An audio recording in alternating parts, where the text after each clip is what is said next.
Imagine your life is just entirely falling apart, like totally shattering. Right, the foundation is just gone. Yeah, your spouse has discovered this massive betrayal. They're confronting you with the physical proof, like a note or something. The air is thick with grief. Oh, completely. And in that precise, devastating second, your face does something entirely outside of your control. Which is the worst possible thing. It really is. Instead of looking apologetic or, breaking down in tears, your facial muscles involuntarily pull themselves into this broad, good-humored, completely idiotic smile. It's the ultimate betrayal by your own nervous system. Just that singular, involuntary twitch of the cheek muscles. And it doesn't just end a marriage. It kicks off what might be, well, maybe the greatest psychological thriller ever written. Oh, for sure. It's Steve Oblonsky's reflex spinal action, as he tries to rationalize it later, which basically sets fire to his household. It initiates the sprawling tragedy of Leo Tolstoy's Anna Karenina. Which is what we're looking at today. Right. Our mission today is to act as your companion for this immense journey. If you're listening out there, we're drawing from the brilliant Clara Horatio audiobook performance of the novel, alongside some historical critiques and letters from the 1870s. To kind of map out the hidden tensions for you. Yeah, the structural engineering, the razor-sharp social critiques of Tolstoy's world. If you're preparing to listen to this epic, or even if you're already navigating the heavy volume of Russian names and aristocratic drama, we want to provide a spoiler-friendly roadmap. We aren't going to give you a simple summary because, you likely already know the shape of the story. Yeah, a summary isn't helpful. Instead, we're unpacking the mechanics of why these characters make such spectacularly ruinous decisions. And how this 19th century narrative dissects the very modern anatomy of isolation and purpose. So to really grasp the stakes of those ruinous decisions, we first have to reconstruct the ground these characters are actually walking on. Right, because Russia in the 1870s was a society caught in a massive, agonizing transition. It's essentially a culture split in two. Yeah, and Tolstoy constantly ricochets the listener between these two opposing realities. The geographic whiplash is intense. One moment you're suffocating in these glittering, hyper-regulated ballrooms of Moscow and St. Petersburg. Where the air is thick with expensive French perfume and, political maneuvering. And then the next, you're standing in a freezing field in the rural provinces watching peasants harvest wheat. It's not just a change of scenery, it's a collision of entire philosophies of existence. Yeah, Tolstoy uses these distinct environments to isolate different forms of human artifice and authenticity. The city, Petersburg in particular, represents an existence built entirely on bureaucratic rules and optics. It's the epicenter of the Russian Empire. Right, where a person's worth is calculated by their rank, their social discretion, and how well they navigate scandal. Which is the domain of Alexei Alexandrovich Karenin and his husband. He's a high-ranking government minister whose entire nervous system seems wired to public opinion rather than personal feeling. I always picture Karenin as a man whose blood has been completely replaced by bureaucratic ink. That is a great way to put it. And contrasting him, we have Konstantin Levin out in the country. Levin represents this desperate, almost muddy search for a grounded life. He wants to know what it means to actually produce something real. Rather than just shifting paper around a mahogany desk all day. And that contrast brings us face to face with the severe class divides of the era. The novel is set just a decade or so after the emancipation of the Russian serfs in 1861. So the old feudal order has collapsed. Exactly, and landowners like Levin are struggling to figure out how to work with free peasants. The text makes a profound point of showing us these peasants working in bast shoes, which are these cheap, fragile shoes woven directly from the bark of linden trees. They're the ultimate symbol of rural poverty, a life tied painfully close to the earth. Contrast those woven bark shoes with the elite military circles of Petersburg. Vronsky, the cavalry officer who upends Anna's life, he belongs to a world the text explicitly mocks as brainless beef. I love that phrase. It's incredibly deliberate. It really is. It describes a micro-society of immensely wealthy, physically magnificent young officers whose primary duties involve grooming their horses, gambling away fortunes, and conducting socially sanctioned love affairs. They consume immense resources, but produce absolutely nothing. Nothing at all. So let's look at how the Clara Horatio audiobook brings this dense social web to life. Because maneuvering through the names alone can feel like, learning a new language. Well, for sure. Yeah. You have characters referred to by their first names, their nicknames, their patronymics. For a listener, understanding how this naming convention works is basically the skeleton key to understanding the social dynamics in the room. The Russian patronymic system is so crucial here. A person's middle name is derived from their father's first name. Okay, so Karenin is Alexei Alexandrovich. Alexei, son of Alexander. Right. And Anna is Anna Arkadievna. Anna, daughter of Arkady. What you need to listen for in the audio performance is when characters use these names. Because it changes, right? It does. Using the full name in patronymic is formal, it's respectful, it establishes a clear social boundary. But when a character suddenly switches to a diminutive nickname or drops the patronymic altogether, It signals a dramatic shift in intimacy, or a deliberate breach of etiquette. The audiobook makes these shifts incredibly obvious through the narrator's tone. it's basically the 19th century equivalent of suddenly dropping a formal title in an email and using someone's first name to show them you hold the power. Yes, it's a linguistic weapon. And speaking of weapons, let's chart the overarching structure of the story. Since we're assuming you listening have the basic trajectory of Anna's affair and Levin's courtship down, I want to bypass the standard plot summary. We want to look at the actual physics of the narrative. Yeah, the entire book is structured around two massive opposing forces. Two parallel tracks that never truly intersect, but they constantly reflect each other. Track 1 is the trajectory of the fall, and track 2 is the trajectory of the climb. Let's break down track 1 first. Anna comes to Moscow as the ultimate peacemaker. She's brought in to fix the wreckage caused by her brother Steva's involuntary idiotic smile that we talked about earlier. She sits his devastated wife, Dolly, down, applies her immense emotional intelligence, and just puts out the fire in their marriage. She is the emotional firefighter. But the tragedy is that she catches a spark while doing it. She meets Count Bronsky. And the very passion she just counseled Dolly to forgive in Steva becomes the force that burns Anna's own life to ash. Her trajectory from that moment is a relentless downward spiral. She abandons Karenin and her young son, Seryoza. She and Bronsky flee to Italy. Right, they try to live outside the rules of Russian society as independent, enlightened individuals. But the physics of their world just won't allow it. They're pulled back to Russia, where the isolation begins to crush Anna. She descends into this suffocating paranoia that inevitably leads to the railway station. Now, track 2 operates in reverse. Konstantin Levin begins the novel in a state of utter rejection. He comes to the city, proposes to Kitty, who is Dolly's sister, and is flatly turned down. Because Kitty believes Vronsky is going to propose to her. But of course, Vronsky abandons Kitty the second he locks eyes with Anna. So both Levin and Kitty start the novel emotionally destroyed.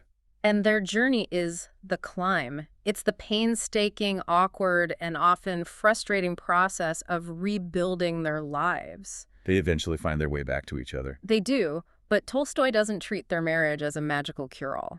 Track 2 is about the daily, grinding effort required to create meaning.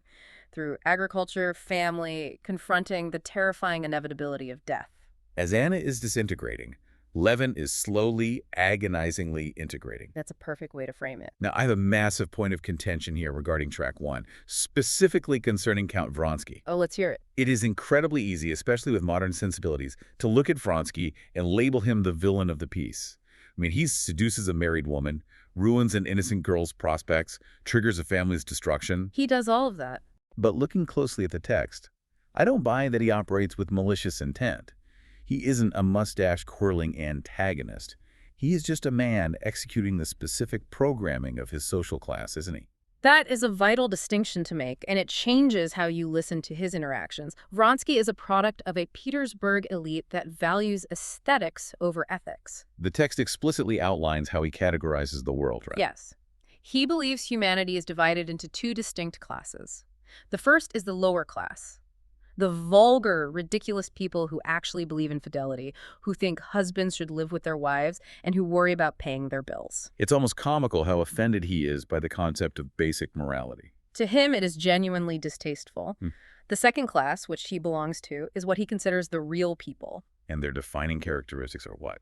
Being elegant, generous, bold. And most importantly, to abandon oneself to passion without a hint of shame. When Vronsky courts Kitty, he has no intention of marriage, but he also doesn't think he's doing anything cruel. He believes he's simply playing his part in a beautiful, socially expected dance. And when he pursues Anna, he views it as a noble aristocratic conquest. He is following the rules of his specific subculture to the letter. Which brings us to the mechanics of the 19th century double standard. This is something modern audiences frequently misunderstand. We tend to think of this era as universally puritanical. Right, where any hint of adultery resulted in immediate banishment. But that's not how the high society of Petersburg operated at all. Affairs weren't the anomaly, they were an established pastime. Tolstoy dedicates significant time to illustrating this through characters like Princess Betsy Tverskaya. Betsy's circle is comprised of incredibly wealthy women who routinely engage in extramarital affairs. The crucial difference between them and Anna lies in the unwritten laws of decorum. Society didn't care who you slept with. Society cared deeply about how successfully you maintained the illusion of the institution of marriage. It was entirely about stage management. Yes, a woman could have a lover, provided her husband played his designated role as the blind or tolerant patriarch. The husband escorts the wife to the theater, holds her shawl, and then looks the other way when the lover rides alongside her carriage. The mortal sin wasn't infidelity. No, the mortal sin was making a public mess. Anna's true crime is her demand for authenticity. She refuses to operate in the shadows. She breaks the covenant of polite fiction by demanding that her passionate truth be recognized by a society whose entire architecture relies on secrets and lies. And nowhere is that architecture more brilliantly exposed than in the reaction of her husband, Karenin.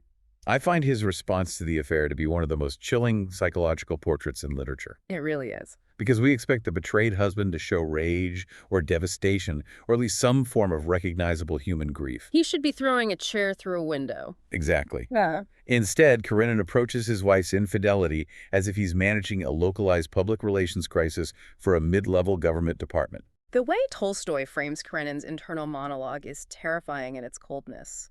When the reality of the affair becomes undeniable, Karenin sits in his study and literally drafts a mental memo of his options. Like a literal checklist. Yes. He considers challenging Vronsky to a duel. He considers initiating divorce proceedings. He considers formal separation. And the criteria he uses to evaluate these options has absolutely nothing to do with love or morality. He discards the idea of a duel because he realizes he might get shot, or worse, look ridiculous holding a pistol. He rejects divorce because the legal process in 19th century Russia required a massive public airing of dirty laundry, which would splash mud onto his pristine reputation. He assesses the destruction of his family exactly as he assesses a report for the Commission for the Reorganization of the Native Tribes. Or the Board of Irrigation, two actual absurdly bureaucratic committees he runs. He treats human trauma as a logistical error that needs to be filed away. His ultimate solution is to force Anna to remain in his house, maintain the visual aesthetic of a functioning marriage, and forbid Vronsky from visiting. He thinks to himself, quite literally, that he cannot be made unhappy by the fact that a contemptible woman has committed a crime. He amputates his own emotions to save his social standing. There is that horrific detail where he writes her a letter outlining these new living conditions, and he remembers to enclose her monthly expense allowance in the envelope. Right. He seals it, smooths it down with a massive ivory paper knife, and feels a genuine sense of gratification at how orderly his writing desk looks. It's so disturbing. His wife's soul is hemorrhaging, his family is dead, and he's just deeply satisfied with his stationery. It perfectly encapsulates the emotional deadness of the urban bureaucracy. It's a system designed to insulate men from the messy, chaotic reality of human feeling. Which transitions us perfectly to why Levin hates the city so much. Levin is fundamentally incapable of dealing with this type of artificiality. There is a specific, highly relatable scene early in the book that crystallizes Levin's social discomfort, and it revolves around something as trivial as fingernails. Well, the fingernails. Levin goes to Moscow to visit his brother-in-law, Stiva, at his government office.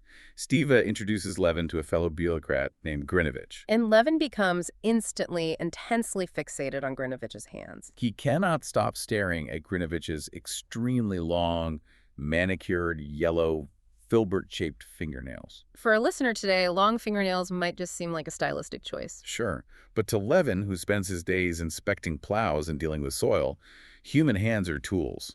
If you work, you cut your nails short so you don't break them. Levin looks at Grinovich and realizes this man has intentionally cultivated massive fingernails and accessorized them with huge, shining cuff studs, specifically to guarantee that his hands are utterly useless for physical labor. Levin experiences a visceral hatred looking at those hands. Tolstoy uses this microscopic detail to explain a massive macroeconomic philosophy.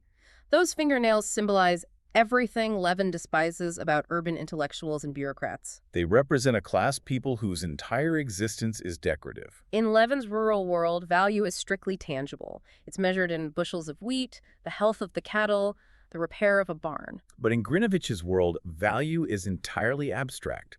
It's generated by moving papers across a desk with long, white, useless fingers, feeding parasitically off the labor of the peasants. This abstract obsession extends to what the intellectuals in the city actually talk about, too. Levin sits in these drawing rooms listening to his half-brother Sergei debate the Slavonic question. For context, this was a massive geopolitical debate at the time regarding Russia's obligation to defend Orthodox Slavs in the Balkans against the Ottoman Empire. It was the trending topic of the decade. Everyone in high society had an opinion on it. But Levin finds the entire conversation absurd. These intellectuals spend hours passionately debating the fate of foreign nations while remaining completely ignorant of the starving peasants on their own estates. They expend massive amounts of intellectual energy on theoretical politics, but they never actually do anything. They don't plant, they don't harvest, they just talk. Levin's rejection of the Slavonic question is his rejection of hollow, performative empathy. Exactly. So, keeping these massive philosophical divides in mind, let's narrow our focus for you listeners. When you engage with the Clara Mauricio audiobook, the sheer volume of hours can make it easy to miss the architectural pillars holding the story together. We want to highlight key scenes and motifs that act as load-bearing walls for the narrative. You have to listen for these moments because they explain the mechanics of the tragedy. Let's start with the most famous symbol in the book, the motif of the train. Tolstoy brilliantly weaponizes the train as the ultimate symbol of modernity, of fate, and of an unstoppable, crushing iron force. The train isn't just transportation. It's a mechanism of destruction. Its first major appearance occurs when Anna and Vronsky meet for the very first time at a railway station. They lock eyes, there's an immediate spark, but that romantic inception is instantly, violently interrupted. A railway watchman falls onto the tracks and is crushed to death by a backing train. It is a horrific, visceral moment amidst the polite chatter of the aristocrats. Anna is deeply shaken, and she immediately, instinctively calls it an omen of evil. It establishes from Chapter 1 that the force drawing her to Vronsky is fundamentally linked to the force of a locomotive tearing through human flesh. That omen echoes continuously. Later, after Anna has successfully repaired her brother's marriage, she boards a train to return to her safe, predictable life in Petersburg. And the chapter detailing this overnight journey is a masterclass in psychological unraveling. The audio performance of this section is particularly vital. She is sitting in the carriage reading a standard English novel, trying to distract herself, but she is vibrating with this bizarre, terrifying new energy. She experiences a complete sensory breakdown. The boundaries of her physical reality start slipping. She feels the smooth paper knife in her hands. She registers the suffocating heat of the stove, followed by the freezing draft from the window. She reads about a hero in her book and suddenly feels an intense, shameful desire to be doing what he is doing. She hallucinates that the stove heater in the carriage is gnawing on the wall. She hears the screech of the metal wheels and interprets it as a fearful shrieking, like someone being torn into pieces. Tolstoy is mapping the exact moment her internal architecture collapses. She's being literally and metaphorically derailed. The iron tracks that dictated the direction of her life as a respectable wife and mother have been permanently warped by her encounter with Vronsky. The train is no longer carrying her home, it's carrying her toward her doom. This delirium foreshadows her tragic return to the railway station at the end of the novel. The train is the inescapable, brutal force of her own passion and the unforgiving machine of her society. Moving from the brutal noise of the train, let's focus on a moment of devastating, quiet, visual power. The scene of the black velvet gown. Oh, this occurs at a grand ball in Moscow early in the novel. Kitty goes to this ball fully expecting Vronsky to propose. She has painstakingly chosen her outfit, a complex, youthful pink and white tulle dress, and she specifically hopes that Anna will wear lilac. Because the lilac would signify a kind of safe, maternal softness. But Anna arrives in a low-cut gown of black velvet. The visual contrast Tolstoy constructs here is lethal. Kitty is dressed to represent innocent, hopeful youth.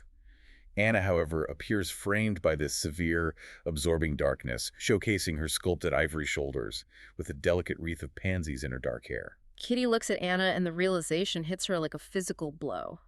The narrator describes Kitty seeing Anna's deliberate grace. She notices the quivering, flashing light in Anna's eyes, and the subtle, triumphant smile curving her red lips. Anna is intoxicated by the immediate, visible adoration radiating from Vronsky. He is looking at her as if he wants to fall to his knees in total submission. The mechanics of this scene are critical to understand. Anna hasn't come to the ball scheming to steal Vronsky. No, she isn't acting maliciously toward Kitty. The attraction operates like a massive gravitational pull. The black velvet acts as a frame for a woman who is suddenly, fiercely awakened to her own devastating vitality. That sheer force of awakened life renders Kitty's sweet pink tool completely invisible to Vronsky. It is the physics of attraction overcoming the polite rules of courtship. It is entirely brutal to witness, and that brutality scales up in another incredibly famous set piece, the horse race. Vronsky is participating in an officer's steeplechase. He is riding his beloved English mare, Frou Frou. It is a highly dangerous track filled with massive obstacles. But the genius of Tolstoy is that the true danger in this scene isn't located on the muddy track. No, the actual hazard is located in the grandstands. Because Karenin, the husband, is sitting in the pavilion, but he isn't watching the horses. He is a man who reads human behavior the way he reads a tax report, and his eyes are locked exclusively on his wife's face. As the race progresses, the tension mounts. Finally, Vronsky makes a fatal error and breaks Frou Frou's back. Which is a heavy-handed but effective metaphor for what he will eventually do to Anna. When Vronsky's horse falls, a collective shudder goes through the crowd. But Karenin observes that Anna is completely oblivious to the other riders falling. Her gaze is laser-focused on Vronsky. And when Vronsky goes down, Anna loses all control over her physical reactions. Her unmasked terror provides Karenin with absolute, undeniable proof. She pales, she gasps for air, she struggles to maintain her composure. Karenin, watching with his cold, dull eyes, registers this breakdown of decorum. This is the precise moment the private secret breaches the hull and becomes a public reality. Karenin doesn't care that she loves another man. He cares that she is displaying that love where other bureaucrats can see it. Which culminates in the final key structural scene we need to map out the theater incident. This is the moment the hammer officially falls on Anna's life. Let's set the stage. Anna and Vronsky have returned to Petersburg from their exile in Italy. They are living in a hotel, existing in a state of suffocating limbo. Anna is isolated, legally barred from her son, and entirely cut off from the society she used to rule. In an act of desperate, almost suicidal defiance, she decides she is going to attend the opera to hear a famous singer, Patti. She dresses in a spectacular low-necked gown dripping in lace and insists on taking a box at the theater. Vronsky pleads with her to stay home. He understands the mechanics of their society perfectly. He knows that his peers will tolerate his presence. The patriarchal rules grant him immunity, but they will absolutely annihilate her if she dares to present herself openly as an unrepentant, fallen woman. She refuses to hide. She goes to the theater, sits in her brightly lit box, radiating a defiant, tragic beauty, and in the adjacent box sits Madame Kardasova, a pillar of high society. Madame Kardasova doesn't just ignore Anna. She executes the cut, which is the most violent social weapon available in the 19th century. The cut is a deliberate, highly visible refusal to acknowledge someone's existence. Madame Kardasova turns her back entirely, throws on her mantle, and begins speaking loudly and furiously about the absolute disgrace of sitting next to such a woman. She forces her husband to physically flee the box, deliberately avoiding any bow or acknowledgement of Anna. To an outsider, you just see a beautiful woman sitting quietly at an opera. But Tolstoy exposes the internal mechanism of the violence. The text states she was undergoing the sensations of a person trapped in the stocks being publicly flogged. This is the execution. The door of society is slammed permanently in her face. And the true tragedy is how she processes this trauma. She doesn't direct her fury at the hypocritical society that condemned her. She directs it entirely at Vronsky. She turns to him and says, "You are to blame for everything." It is the breaking point. The isolation is complete, and she turns her pain inward and onto the only person left in her world. I want to transition here to the medium itself, because consuming this novel through the Clarin Horatio audiobook fundamentally alters how a listener absorbs these moments of psychological violence. When you look at the printed page, your eyes can easily glaze over dense, page-long paragraphs of a character's internal thoughts. You miss the speed. You miss the panic. That is because Tolstoy was effectively pioneering the stream of consciousness technique decades before James Joyce or Virginia Woolf formalized it. He was attempting to replicate the chaotic, nonlinear associative way the human brain actually processes trauma in real time. The audiobook format traps you inside that real-time processing. You don't just read about their anxiety. You are forced to listen to the frantic, shifting, erratic pacing of their minds. The ultimate execution of this technique is Anna's final carriage ride through the streets of Moscow. She is just engaged in a vicious foundational argument with Vronsky. She is drowning in jealousy, convinced he loves another woman. She throws herself into a hired carriage, and as the wheels clatter over the cobblestones, her mind accelerates into a vortex of total despair. And how does Tolstoy illustrate this despair? He doesn't just have her think about her sadness. He violently fuses her internal agony with the random, mundane external sights passing by her window. It is an acoustic nightmare in the best possible way. The audiobook narrator speeds up, matching her spiraling panic. She is agonizing over Vronsky's waning affection, and her eyes suddenly lock onto a mundane shop sign. Titkin Coiffeur.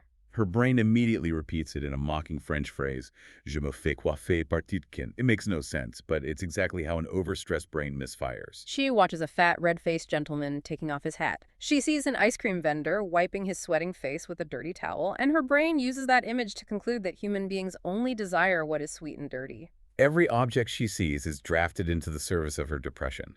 She sees a beggar woman and instantly deduces that the entire human race has been flung onto this earth for the sole purpose of torturing and hating one another. The external world, the schoolboys, the signs, the dirt, it all becomes evidence in her mental trial against the universe. Hearing this performed aloud turns a dense block of text into a visceral panic attack.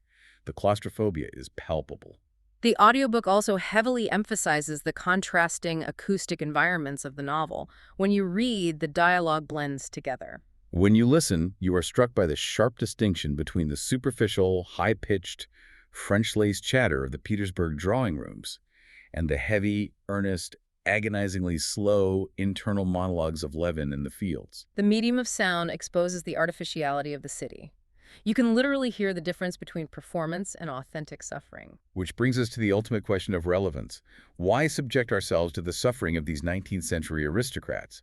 We don't live in fear of Madame Kartasova snubbing us at the opera. No, but the psychological architecture Tolstoy built is terrifyingly modern. The book is a masterclass in the anatomy of isolation. It perfectly diagrams how a relationship collapses under the sheer weight of extreme dependence. Think about the physics of Anna and Vronsky's life in that hotel.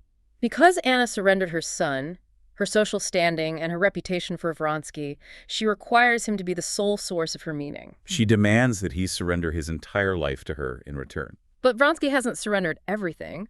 The patriarchal rules mean he still has access to his world. He still goes to his club, he still breeds horses, he still has political ambitions and male friendships.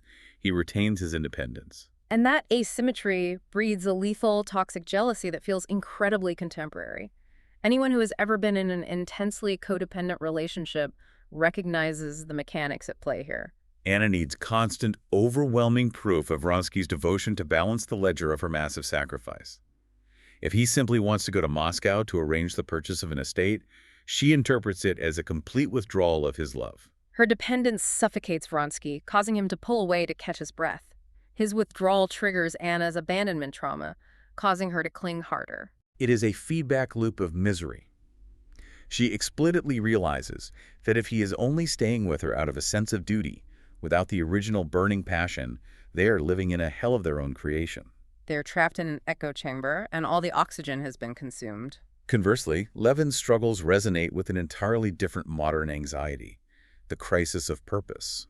Levin is a man suffering a severe existential crisis regarding his career, his labor, and his impact on the world. He looks at his peers in the city, the knowledge workers of his day, and realizes they are generating nothing of substance. Levin rejects the concept of progress as defined by the urban elite. He is terrified by the idea of living a life composed entirely of abstract intellectualizing. His desperate attempts to reform his farming practices, to write a book on agricultural economics, to physically swing a scythe alongside his peasants, these are all attempts to anchor himself to reality. It is the exact same anxiety that drives someone today to quit the six-figure corporate job answering emails to open a bakery or build furniture. Levin is asking, is what I'm doing real? Does it leave a mark? He ultimately concludes that abstract political debates will not save him. The only thing that provides a bulwark against the meaningless void of the universe is the quiet, daily, localized connection to the land and to the family he builds with Kitty. Which serves as the perfect framework to keep in mind as you embark on the Clara Nourricio audiobook. The entire structure of Anna Karenina is an examination of two radically different responses to the terrifying universal realization that life might be empty. It is a study of how humans react to the void. Anna looks into the void and attempts to fill it with an all-consuming, explosive, romantic passion. She demands that another fallible human being serve as her complete salvation. And that demand acts as an accelerant that burns her life to the ground. Levin looks into the same void and attempts to fill it by turning his focus outward, shrinking his world down to the immediate, tangible duties of his farm, his wife, and his faith. But here is a final provocative thought to mull over as you listen. We often view Levin's ending as Tolstoy's prescribed cure for the human condition. Levin finds peace in family and land, so that must be the answer, right? Yet, just a few years after publishing this masterpiece, Tolstoy himself suffered a catastrophic psychological breakdown. He realized that Levin's answers, family, wealth, and estate management, were completely insufficient to stave off his own terror of death. He ended up rejecting the very art form of the novel, tried to give away all his property, and deeply alienated his own family. It casts the entire novel in a haunting new light. When you listen to Levin's quiet triumphs at the end of the book, you might not be hearing the ultimate truth of a wise author. You might be hearing the desperate, wishful thinking of a genius, trying to convince himself of a cure that he secretly knew wouldn't save him. It makes the text infinitely more vulnerable. So, as you load up the Clara Nourricio audiobook, keep your ears tuned to the friction. Listen for the shifting of patronymics that signal a changing power dynamic. Pay attention to the manicured fingernails, the velvet gowns, and the relentless approaching rumble of the train. By tracking these mechanics, you aren't just hearing a story about 19th century aristocrats. You are listening to a meticulous, brilliant autopsy of the human heart. Let the full weight of Tolstoy's masterpiece wash over you. And ask yourself, when the void opens up in your own life, what are you using to try and fill it?